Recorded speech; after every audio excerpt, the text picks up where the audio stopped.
what you are going to will explain what you just went. Especially when you understand that, well, don't let me get ahead of myself. I'm excited, so I don't know whether to throw the chicken at you or the egg, you know. I'm ready to throw everything at you. But we're going to start with Luke 8:26, and let's just read it down through it. They sailed to the region of the Gadarenes, which is across the lake from Galilee. When Jesus stepped ashore, he was met by a demon-possessed man from the town.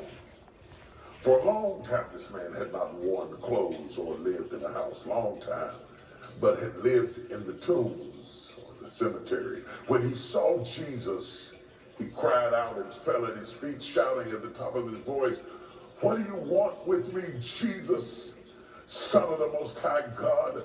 I beg you, don't torture me." Now, hold on. It says he cried, but who's really crying now? Yeah. It's his voice, but the enemy is having a spiritual conversation through a human being. Yeah. Because it would not make sense for the man to say, "Why did you come to torment me?" when Jesus wanted to deliver the man, but the spirit is talking out of the man's mouth. You have to understand that sometimes the enemy talks through people. If you can believe that God speaks through people, then you must also understand that the enemy needs a vessel to speak through. And so when you deal with these moments, you have to be able to separate what is spiritual from what is human. You understand what I'm saying? Come on, somebody. So Satan always needs something to speak through. Whether he speaks through a serpent or a person, he needs something to speak through because he is a spirit. And anyway, when he saw Jesus, he cried out and fell at his feet, shouting at the top of his voice, "What do you want with me, Jesus, Son of the Most High God? I beg you, don't torture me." For Jesus had commanded the impure spirit to come out of the man. Come out of the man. Many times it had seized him. And though he was chained hand and foot and kept under guard, he had broken his chains and had been driven by the demon into solitary places. Have you ever allowed demons to drive you into solitary places? You're watching online. Have you ever allowed the enemy to separate you from everybody and put you into isolation? The enemy seeks to put you into solitary places so he can have his way with you. So he can convince you that nobody cares and nobody's coming and nobody's going to deliver you. He puts you in solitary places. Jesus asked him, "What is your name?" He's still talking to the spirit. He's talking to the spirit that is in a man. The answer comes back, "Legion." He replied, because many demons had gone into here. See, we got to teach this stuff because we cannot assume that this generation understands this stuff. And so they don't understand it. So when they see it manifest, they don't have enough biblical background to understand that that which is of the flesh is of the flesh and that which is of the spirit is of the spirit. They can't differentiate one from the other. Anyway, and they begged Jesus repeatedly not to order them to go into the abyss. The King James Version says, "Don't send us out of the region."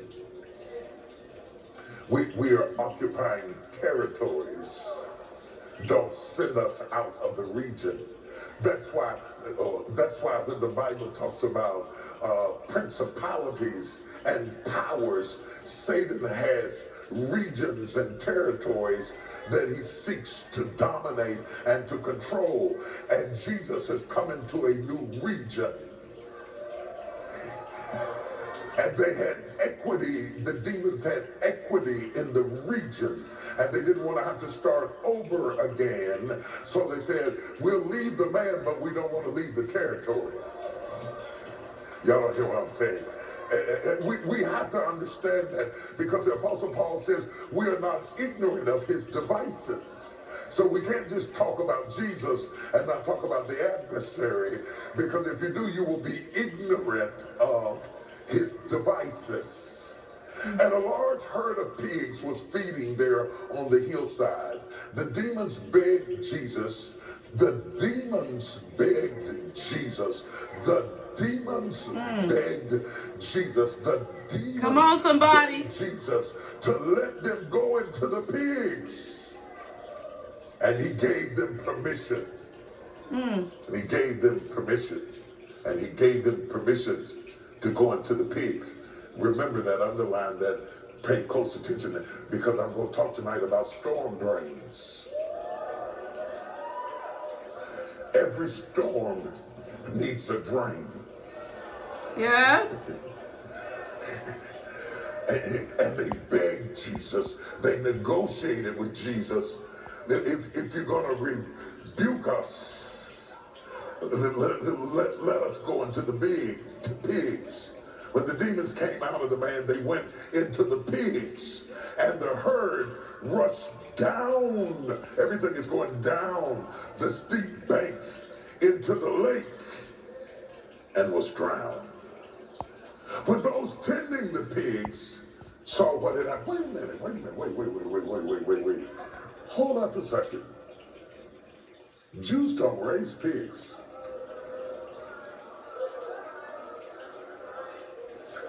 Orthodox Judaism wouldn't be raising swine.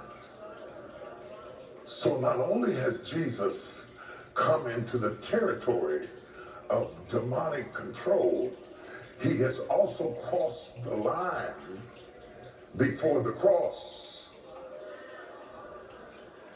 to deliver a Gentile, or we wouldn't see pigs. If they were Jews, we would see sheep and shepherds, okay? But you wouldn't see swine. When those tending the pigs saw what had happened, they ran off and reported this in the town and countryside. And the people went out to see what had happened. When they came to Jesus, they found the man who separate, from whom the demons had gone out. The man is still there, but the demons have drained out. I'm just talking about what the Word of God said. I'm not talking about your opinion. I'm just talking about what the Word of God said. They found the man from whom the demons had gone. Now, these demons had been in this man, according to the text, for a long time, controlling his behavior, leading to his depravity, his nudity, his self-hatred, his isolation, his degradation. Wasn't him, but up under the influence of the enemy, had controlled his behavior. And Jesus has now separated or severed the connection between the demonic influence and the individual. And the demons were just concerned, okay, we know we got to give him up because you're here. So don't send us into the abyss, but let us go into the pigs, so at least we can stay in the region. Yeah. There are regional spirits. I'm teaching while I'm reading. There are regional spirits. The principality that hovers over Paris is not the same principality that hovers over Dallas. You have to understand that Satan wants territory. And Jesus has come into the territory that one is up under demonic influence, but also is Gentile, not Jew. And Jesus has crossed the line before the cross. Sunday, we read the text, let us cross